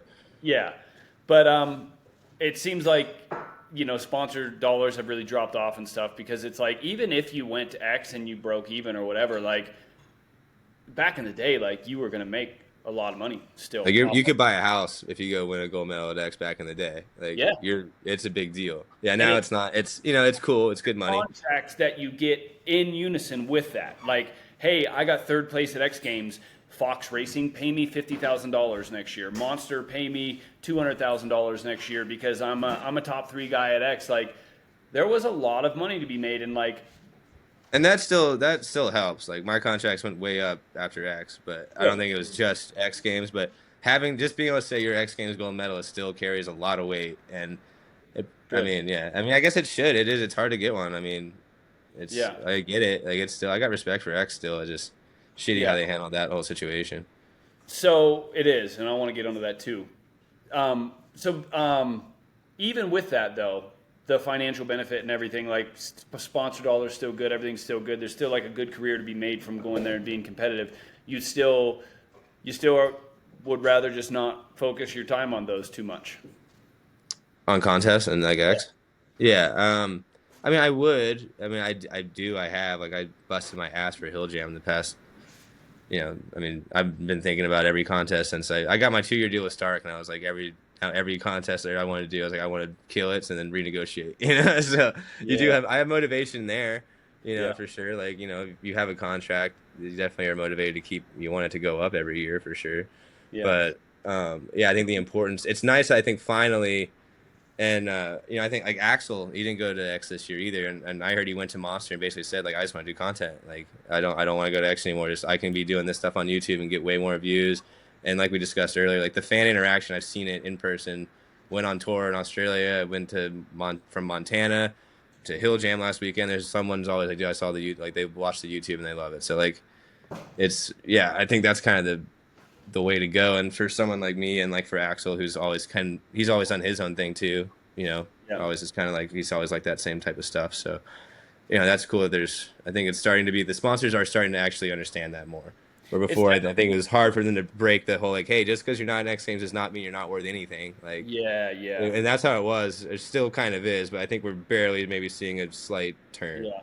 It is a good long-term goal to do it the way that you're thinking. And like, it does seem to me like, even though contests aren't like where your heart lies, like it seems like you still realize the benefit to like the overall well-being of your career and everything, to where it's like, all right, I'm gonna bust my ass and I'm gonna get through these couple contests and I'm gonna kick ass, and then after that, fucking freedom, and I'm gonna do everything exactly the way you want. Like, it sounds like you wouldn't want to be overburdened with contests, but you also like, you appreciate the benefit that they have to your life. I'm really cool with like having 3 a year or something like that, because I do enjoy it. It is fun to work hard for something, and it's fun to like try to balance your emotions, and like I feel like it makes you mature a lot handling big pressure contests. Like, I think it's just good for you to do. It's good to do stuff that's hard. So like I definitely like that part of it, but as far as like the contests, I don't think they represent like what the sport or what you're doing exactly. I mean, it's a whip contest, like it's not. I'm just saying it's not like I put my whole life in line and my reputation on a whip contest. I'd way rather be more video stuff like that. You know what I mean? So that's all I meant. Like it doesn't make or break me with these contests, but yeah, I do like having the hard goal for sure. That's cool. Yeah. Levi? Man, Hot seat, Levi, go. I kind of banged through some of my questions already, and I was just sitting back. But like, it's cool to see that you do appreciate contests, even though you're like, just kind of cruising along and want to do your thing. I think you're just kind of a pussy if you don't. Like, if I just said, "Oh no, fuck contests," like, yeah, because you're scared. I think, they have their place, and I fully agree with you. Like, you've got all of this stuff that you can do, but like the contest is just this tiny little snippet. Like there's so much more to you and your career and riding a bike that what you can put out there. But I mean, I come from such a different background. Like, contest was my whole focus, so like it's interesting hearing your perspective of it all. It's I've definitely been learning a lot these last few months with Adam talking to people, and especially talking to people that weren't in our world so much and they're more in like the modern day FMX world, like how much it's changed ridiculously in the last 10, 15 years. It's crazy. And I think like the way it's changed, the contest side of me doesn't like it, but then the other side of me loves it because it's opened the doors for so many more people to come into the freestyle world and actually make a career and make a living out of it, you know, which I think is pretty epic. And, you know, like we were talking earlier, I was going to say, but one thing I liked when I first started watching you, I was like, man, this dude's he started writing freestyle, but it looks like he's never seen freestyle before, if you know what I mean. I like that. Like Adam and I, we had this like, man, you got to do it this way, and you got to fit between these lines, otherwise you're not going to win a comp. But like in your world, you're just going out doing whatever you want to do, and I'm like, man, I never even crossed my mind to do some of the stuff that you do now, and I think it's just cool. It's epic. It's Thank you, man. Enjoyable to watch, you know. So yeah, I'm just sitting back, listening, kind of learning and enjoying it. Thank you, man. Yeah, I've been watching. The more I kind of like, I don't really have that much knowledge of like, I mean, more than most people. I grew up playing MTX Moto Track, so I know all the name of the tricks. Like I got them all. Yeah, but yeah. like watching people now, like now that I understand more how to do the tricks and what is difficult, noticing a one hand, noticing the double grab, noticing letting go, noticing, you know, like all that stuff. It's funny watching people nowadays is like the tricks I think are really sick now are not ones I like when I was a kid. Like there's this guy, his name's Darren something. He's Canadian. Darren Wright. He's gnarly. Dude, I rode a show with him in Montana this last week, and he didn't do any flips or anything, but he was just doing the coolest combos. Like he did it was like a saran wrap, no-handed knack with the hand still off, and like just crazy shit like that. And like now I'm like, I get really hyped up on seeing guys that do like just wild tricks. Like that kid is so wild, dude. Like his extension, his trick, he takes a standard 75-foot jump, and it's like, how do you have so much time? I have no idea how he does it. He does like 4 tricks in one, and they're sick. Like he's crazy. It was insane riding with him, but yeah, it's cool because I definitely don't have that FMX like real. Like, yeah, it's funny to start really examining all the different styles and stuff, and like kind of seeing it now from contest style guys like that, you know, and so on and so on. I'm glad what Levi just said, that's exactly how you are. And like, I'm stoked that you came on to talk about it, because I always say this in every podcast, but like one of the biggest things that I want to do with this is like, I want people to see all the different paths that are available to make it on a dirt bike, you know, like, sure, you can go race if you want and like train every day, and that's cool if that's your thing. But if it's not your thing, like there's so many ways to make it in this, you know, there's like your way, and like Tom Parsons would probably be another one that's like similar to how you do it. And then there's like me and Levi wanted to be just contest guys. There's the demo guys, or there's the guys that just run there's so many different ways, man. And like, I just want people to understand that like or motocross doesn't really have to be like sweating your ass off at the track every day if that's not what you want to do. Like there's ways to make this fun and have fun doing it and create a career. Yeah, I mean, I think just following whatever you want to do wholeheartedly is going to usually work out, as long as you're not an idiot about it. Like you just got to have some business sense and, you know, be nice to people and all that stuff. But yeah, I mean, I think just doing if you believe in what you're doing and you keep doing it, it's probably going to work out. Like, you're exactly right, man. Like, I do want to go into some of the X Games thing. So obviously we've already kind of got to the point that like you weren't really that worried about it, because like, you know, you've got these other contests, things are good, you like filming, you like content. So we don't have to bring that up about how you felt about not being invited. But what? I was invited. They didn't invite me. They were nice enough to do that. Sorry. Did I just disconnect you? I politely declined. Like, and that's what do you think about the decision they made, and like, why do you think they made it? See, I really don't know. I really don't. I understand that, okay, maybe the e-bike is an advantage, so make it a different class or something. Like, just getting rid of it just seemed like a bad idea. I made just easy way out. Maybe they just wanted to do it this year, and like, we'll worry about this next year, because I know they had Sacramento X Games that they ended up canceling, so I know there was probably some stuff going on. But I don't know about you guys. Like, the only person I ever talked to regarding X Games is Eric Pernard, who's always been really nice, really like Eric. But he always kind of says he's getting stuff from up top, but I don't know who up top is. And I think X Games kind of likes it like that, from how I'm under. Maybe you guys know more than I do, But A to little me, it's bit. like I have no idea who's running the show. I have no idea who's making these calls. I've never talked to anybody. They acted like I fucking died on the broadcast, didn't say a word about me this year. Yeah, Like, so I like that, man. yeah. They would have said more about you if you would have died. They had to It was, pretend yeah, that actually, they they probably had would have to loved me. pretend you didn't Yeah, exist. yeah.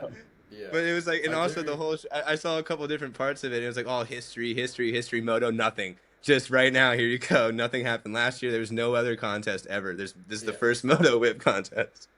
that's funny, um, man. I like how you stuck to your guns with it, though. It's like you can't have electric Yeah, bikes that on the was street. I quick. won't ride. I got a lot of respect for you for that. Thank you. I mean, yeah, I just agree with that decision. So I'm not playing with Yeah, that. Like, that's cool. it's not really even like what contract or not. I would have said no because I just don't. It's just like I just Yeah, don't think that's right to like do that. So no. for sure. And I think it's somehow tied into this like ancient hardcore mentality that like maybe they need to let go of a little bit. You know what I mean? Like, no one's more hardcore than me for a guy who rides a e-bike. Like I have so much respect for how the sport's represented and like the historical side of it and everything. Like it's you're gonna be yeah. hard to find a guy who cares more about that stuff than me. So yeah, I don't get if you really got a problem with the e-bike. I mean, yeah, you're weird. I don't know. Grow up. Grow up. Yeah. I mean, Yeah, it's just a natural progression. Like if I got invited to Best Trick in Salt Lake, and I'm like, well, I'm underpowered, and 450s have more power, so nobody should be able to ride a 450. Like, what? Shut up! Like, what the fuck are you talking about? You know? And this Just try to whole have a bar spin bike, dude. My yeah, bike can't do a tail whip. The fuck am I supposed to do? yeah, it's so exactly. I mean, interesting. Like Is this stuff. Levi's freestyle bike fair? Oh no, You know, no, I was if just about Levi to brought say, that thing like, out. dude, the weird thing is, no one even knew at X Games, but like, you could buy your bike like off the shop floor. Like Yeah. the bike that I last rode X Games on would still outride anyone's bike today, and but no one really even knew about it, you know. But it's like, who cares? They don't care. It's not a. I There's had to go something through and more find a to whole it. bunch of examples so that I could call them out. So I'm one of you. Yeah, it's. I don't know, man. Yeah, it's anyone has the opportunity to ride that bike, and it's like, I don't know. It's the natural Yeah. progression of the sport. We're all going to end up on them. Like if we don't, the sport will go backwards. Yeah, that's. People I just always felt like talk about if I like, got off it and went to X Games, I'm like, okay, well now I'm stopping the progression. It's my fault. So yes, like, no, I'm yeah, not gonna let X Games stop it. Like, it's more too important. You know, yeah, that's how I felt. yeah. So yeah, I'm gonna it's be weird, honest. man. I don't get it. I thought that this was a publicity stunt for a little bit, and that like a month before X Games, they were going to be like, "Oh, Patrick Evans, he's back. He's in X Games now." And I'm like, I see what you did there. But then it was like a week out, and I'm like, they're fucking serious about this, dude. And everyone said that, but I was the only one that got that call from Eric, and it sounded pretty serious. Yeah, there Yeah, definitely is a guy above Eric. There's a couple guys above Eric. I've Yeah, met and one of them. I wasn't claiming that I think Eric's lying. I think there's No, no, definitely no. people I above know him. Eric I'm as just well. saying it Eric's sucks that I can't actually talk to the people making these decisions. I just have to hear it from Eric, and I think it sucks for Eric too. I don't think he likes being in that position really either. But no. I think Eric's a good dude. As yeah, far me as too. I've dealt with him, I've always liked him and stuff. But I know there's another guy, and I know I've been in. You know, I've sat like outside a meeting one time and kind of listened to him talk about like, you know, what's core enough and what's not core enough. And then after I heard this e-bike ban, I just like that guy. I just in my own head, I just pinned this whole thing on him by the way he talked about everything in this conversation, and it totally just seems to me about like, you know, it's this like we're hardcore, we're keeping it hardcore, e-bikes are dumb, you know, and it's like fucking just that knock it off. Yeah, This well, is I'll keep. I mean, I keep it pretty core, dude. I ride militia and jammed with the Athearchus the other night at Big Hill Jam. So fuck with me, what's you know. the Athearchus? Tell me about the Athearchus. I've never heard of this. You remember Fantasy Factory when they had like the band that was in the truck called the Bleeding Frogs, and they had like a mobile rock truck. It's those dudes, and they play at Big Hill Jam every year. And they have like this No there's way. like a thrash metal band, and they Yeah. always play at Hill Jam. So I always jump up on stage with them because it's fun as shit. Yeah. There you go.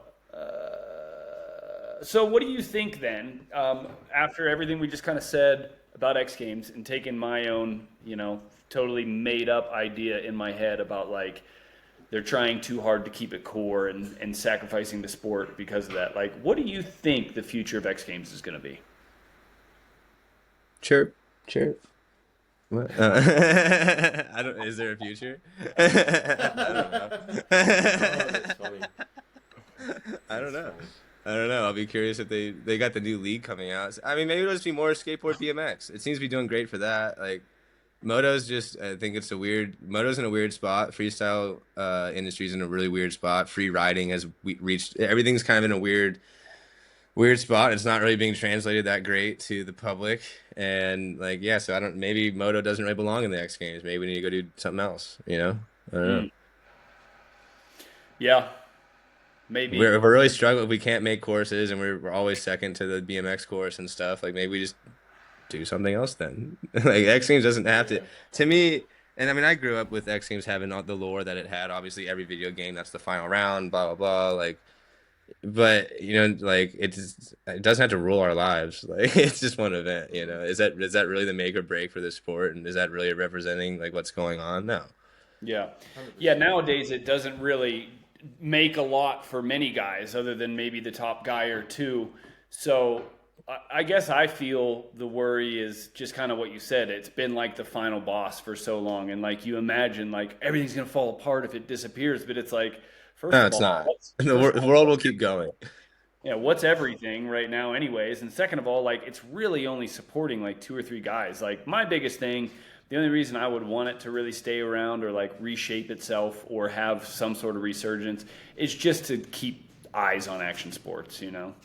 Yeah, and I would love to see it kill it and do great, but I'm firsthand of seeing I don't think they're making the best decisions right now, so I don't know how long it will be around. Man, you Yeah. say right now, I could say the same thing about my whole career. Like every single X Games I ever went to, I was just like headbutting the wall. Like every event I've ever done with X Games has been a challenge, and I never understood like we have this like holy grail of an event for dirt bikes or freestyle, and it's I want to say the worst event, but it's not in some ways. Like it's has the highest credibility, and it's the best one to win. It's the one you get paid for the most, and the one you want to win the most. But like, it's terrible behind the scenes. Like they always dealt us like the crappiest courses, crappiest ramps. Eric Well, it's does a a very TV good job TV of show first. They yeah, always say that. yeah. Like, Like Eric does a very, very good job of handling all of this and kind of yeah. keeping that buffer between the riders, and I take my hat off to him. But man, I used to dread X Games, and like so to see all the stuff like that's going on now, like I haven't even really watched the last few years. So I just watched the highlights, but I don't think anyone really has. Even when I it won. just I just it's no surprise to me that it's going the way it is. Like it's been a very long way, a very long time coming. So It's been a to hear yeah. what you have I to mean, say is it's no surprise, and I'm I fully mean, accept I it. was very aware when I went that it wasn't what it used to be. Like, like even when I was there, I mean, I was lucky that it was Ventura on the beach, California. That was definitely, I think, like the closest vibe I could be lucky enough to get to from like the old California X Games days. I'm really glad I didn't have to go do it in like Texas or some shit. The So worst. like I knew that I was lucky that it was in that California spot, and that made it feel way more like actual, like how you imagine it as a kid. But I mean, I was very aware that like X Games has not been that relevant at all, and like it wasn't what it used to be. So like when it went away, kind of I was like, oh, it's not like I'm Travis Pastrana in 2006 and just did the double backflip and they're kicking me out. Like it's not like that, It's just not. It's not that big a deal to me, like kind of, you know. Yeah. Well, Levi, I don't know if you got anything else that you wanted to say on this. Like, I think this has been epic, bro. Like, Seemed like a good one. Yeah, man. I don't think Yeah. we've met in person before, right? I feel like we have just because me and Wacker always talk about you and stuff. I feel like I know you. No, I swear I we've feel like met I in know you as person. well. I just don't remember Adam's meeting just you. cool going, yeah. What's No, that? I could have I sworn we said have Adam's met just before. going, yeah. I know. Yeah. You were just so much less than me. No, though. I think we did. We met somewhere one time for like Yeah. real quick. I think, yeah. Well, sorry if I didn't remember that. Actually, I think Adam cool guyed me. No, I Everyone's actually got that surprised story to from meet Pat Bowden, believe it or not. really? Yeah, You we cool did guyed that. him. We He would did be this. one to remember too. Yeah, we did the Sydney X Fighters back in the day, and they did it on, I think it's called Cockatoo Island, like right near. There's like a little island where they used to have convicts. Is that what that's called? Do you know, I Levi? think so. Yeah. you. Yeah. I'm pretty sure. Yeah. Man, and it was just windy the whole time and jet lag, and like I was not gelling with whatever was going on out there. And apparently at one point I was like walking back to the pits after practice, and he came up and like, you know, was like an excited young kid, like asked me for my autograph, and I was just kind of like, not right now. And like, and he was like, man, I hated you after that. And I was like, fuck, dude. And that's why you can never say that, no matter how bummed you are. It Yeah. sucks. I don't know if I've ever done it, like said no. I've like the worst I've ever done has been like, just give me a minute. Like, give me a minute. I need to go stand over here for a second. Yeah. Yeah. Yeah, it happens. Sometimes I wasn't always the best at handling my emotions when I was younger. It can be pretty annoying, especially if you're having a bad day and there's just people around all the time. That's for sure. Yeah. Yeah. But hey, that's my. Pat was probably a dick anyway. I was kidding. But anyways, dude, I thought this podcast was really cool, dude, and like just being able to talk to you and get to know you has been fucking sweet. And I just love how you just march to the beat of your own drum, dude, and you stay true to yourself, and like, and you know, with the vision that you have of motocross and everything, like you said, I don't think there can be a more core guy than you right now, dude, and that's pretty fucking sweet. You know, Avril Lavigne once said, "It's not punk rock to say you're punk rock. It's more punk rock to say."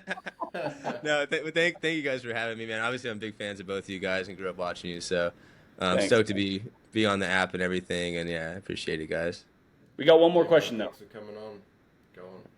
Levi, you got it. The final question of every podcast. Oh shoot. Where do you see freestyle in 10 years from now? That's the one we're talking about? Nah, that's not it. Come on, dude. What do you think? What is it? So it's got to be better than that. What do you think could be done right now to help the future of free riding freestyle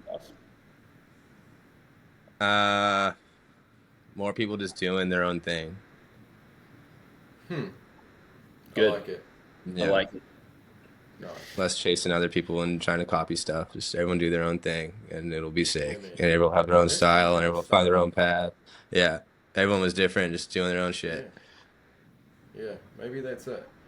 Anyway, man, thanks for coming. I figured it out. Appreciate it. Yeah, he's got it. He's got it. He's answered yet. But, Yeah. we really appreciate it, and like we said, man, when you jumped in the app, we were just so pumped.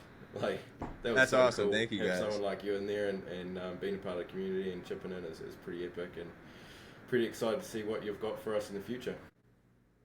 All right, Patrick. So we got a couple questions from our audience members here, the FMX Legends members. Trayton Baker said, did Pat not compete in Best Whip because he's stuck on a deal with Stark and couldn't ride a gas bike? Or was it a middle finger emoji to X Games? We finally had some crazy hype and progression in the sport, and X Games took it away. If X Games wanted to be like that, then everyone would still be on two strokes. Why ban the next generation this time around? Well, simple answer is yes. Technically, I was under contract with Stark, so I couldn't. I mean, if I really went to Stark and fought for the opportunity to ride the gas bike, they probably would have let me. But I never really got to that point because personally, I think that like X Games making that decision is just the wrong one. So I'd rather not be a part. I'd rather just do my own thing than waste my time to try to be a part of it. If they bring e-bikes back in, then I'd be happy to be part of it. And I still think, I mean, still X Games is still cool, but yeah, it was a contract, yes. But even without that, I probably would have not gone just because that just didn't seem like morally right to me. That's cool. I like that.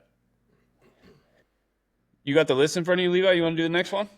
Yeah, man. I got one from Seth Henson. Who or what made you believe in riding dirt bikes was possible in the beginning? Seth made me think that the downside can was cool, so I tried that the other day.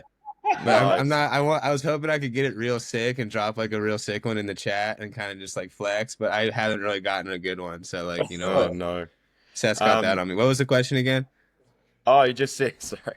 He said, what made you believe in riding dirt bikes was possible in the beginning? I was on a bike when I was like 2, so I just like I've always been riding. Like it was just always something I did. Like yeah, I rode. I had like little RC quad I think when I was like 1.5 or something, and then a JR50 when I was like 2.5 with training wheels. And then I remember my parents had to lie for my first race and say I was 4 when I was like 3. So for me, it was always just like there. But I would say like, I I think like people that are kind of cool to think about are like Sync Mars and like dudes in kind of that category that were like never really the sickest racers ever that still made really rad stuff later on. Unless that would have been a cool one. If I could Yeah. pick one now that would have maybe got me into it, I'd say Sync. Dude, Nice. what an epic guy he was too, huh? Hard. Sad story. Yeah. Uh, and then he also said, "What made you get back into dirt bikes?" Kind of covered that, but might as well punch it out for him. Yeah, I mean, I always wanted to ride again, so it was always there. It was like constantly. It was more just like finally I could afford a bike, and I could kind of afford it because I was just trying to be smart, and not waste my money on dirt bikes for a while, and try to work and do camera stuff. But as soon as I could finally like pull it off, I pulled it off. So that's pretty much it. Nice. Uh, yeah, so Jesse Barton had pretty much the same question as the first one, but also asked how you felt about that and what the politics were for banning the start from X Games. So just kind of expanding a little more on the same first question. Well, Jesse, you're a politics guy, I see. Um, I don't know. I don't know if they really were because at first I was all like paranoid about it, thinking it's got to be like this company and this guy and this. I was kind of thinking that, but as time's gone on, like maybe I was giving everyone too much credit. Maybe it was just like one kind of silly oversight, thinking that it was just should keep it core with gas, and that was all it was. So I maybe there think were no politics involved. It really could have been that simple. So Yeah, that's what I think it was. I think it was just this idea of we got to keep it core and like the type of people that just don't believe in any sort of change at all. Everything's got to stay exactly the same in order to be core, which even just an older guy who doesn't even really understand it. Just like, oh yeah, it has to be a gas bike. I don't know Yeah. who's in charge of that stuff. So who knows? Who knows if there's a lot of politics or not? It's all a conspiracy. I think the Man, one dude's I'm right. If we right want there to keep with it you. real core, let's do all two strokes, dude. Two bangers.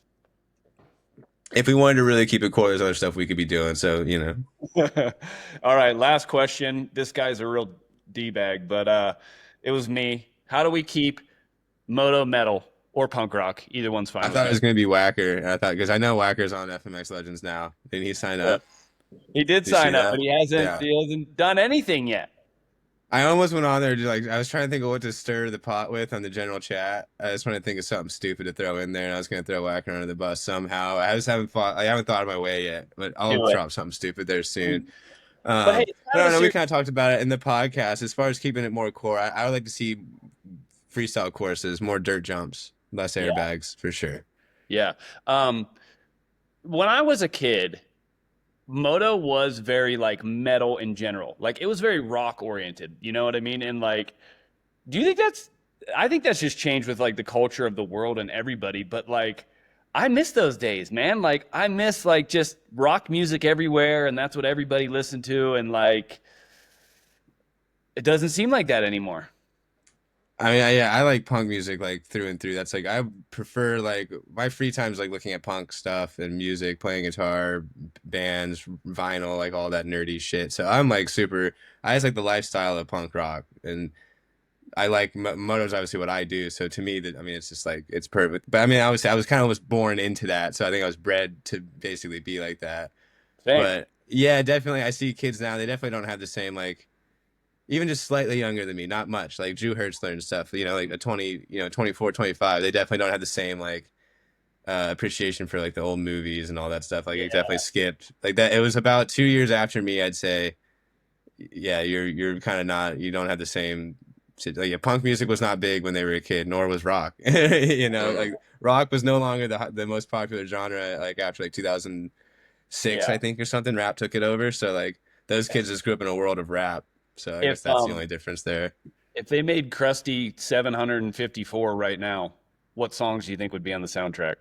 It'd be a lot of like weird mumble rap stuff that I don't know, probably. You believe it, I mean, dude? there's still good punk being made, so you can still go listen to the bands that were in the Krusty movies. Still, they have new albums and stuff still, so or most of them. Oh, dude, So there's there's always still good music. I love metal, dude, and like, there's so much good metal still, but it's like there's a lot of bad shit out there too. It's the same, there's still always going to be the core people making the good stuff, what we consider to be the good stuff, the right way. But Yeah, man, every time I think that, I'm in like a group chat with Lincoln Linkoggle, and he like also we send like some songs, and he's just like, "That one's gay, that one sucks." Like, and I'll send some weird like Norwegian black metal that has 3 views, and it was uploaded to like some satanic account you can't click on. I'm like, "Well, what's this? I can't even fucking listen to it." Yeah, exactly. Yeah, so You can take it pretty far if you want to get down to the core thing. Yeah, you can. I think there's like this avoidance of anything. Like to prove your coreness, you have to not like literally everything except for like this thing that nobody else knows. Levi's so unprofessional. Sorry, Yeah, no, boys. I Normally don't turn agree it with off. that. I don't agree with that really, Yeah. but yeah. Well, And dude, you can you can have the same attitude in the hills and be like, you don't want anyone to ever ride anything there because you're so core and like, it's nice to have a little bit of like a open, have respect, for the spot and all that type. It goes both ways. yep, totally.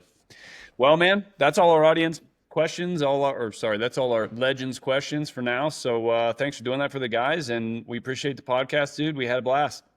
All right, sounds good. See you on the general chat. All right. Sounds good, man. See you Later, then. bros. All right.